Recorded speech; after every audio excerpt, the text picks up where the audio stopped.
Guys আজকে ছিল মাহে রমজানের 9 নম্বর রোজা আর সেকেন্ড জুম্মা। হ্যাঁ, তাই সকালে ঘুম থেকে উঠেই আমি চলে এসেছি মাঠে। আসলে আজকে আমাদের জমিগুলোতে ওষুধ দেওয়া হবে, তাই আমি এসেছি জমিগুলো দেখানোর জন্য।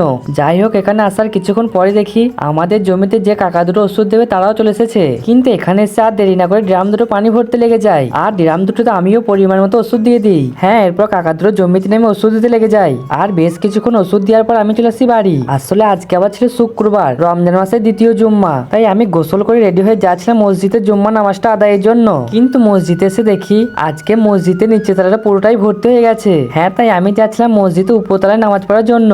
আসলে মসজিদের উপরতলায় আমি খুব একটা নামাজ পড়তে আসি না। এই যে বাচ্চাগুলো দেখছো, এরা যে উপরতলায় যে হারে মারপিট আর চিল্লাচিল্লি করে সেটা বলে বোঝাতে পারবো না। যাই হোক, এদেরকে বারণ করা যাবে না। দেখো, এদেরকে যদি ছোট থেকে মসজিদে আসতে বারণ করা হয়, দেখা যায় পরবর্তীকালে আর কেউই মসজিদে আসছে না। তাই আর কি, বাচ্চারা যতই মারপিট করুক না কেন, কেউ কাউকে কখনো মসজিদে আসতে বারণ করো না। তো যাই হোক, এরপর সবার সাথে জুম্মা নামাজ কমপ্লিট করে আমি যাচ্ছিলাম বাড়ি। আর বাড়ি এসে এদিক ওদিক কিছুক্ষণ কাটানোর পর আসলে নামাজের টাইম হয়ে যায়, তাই আমিও মসজিদ থেকে নামাজটা পড়ে চলে আসি। আর মাগরিবে কিছুক্ষণ আগে আমি আমার দাঁতনটা নিয়ে দাঁতন করতে লেগে যাই। তারপর ইফতার টাইম হতেই আমি আমার ইফতারটা সেরে নিই। আলহামদুলিল্লাহ, আজকে আমার 9 নম্বর যেটাও কমপ্লিট হয়ে যায়।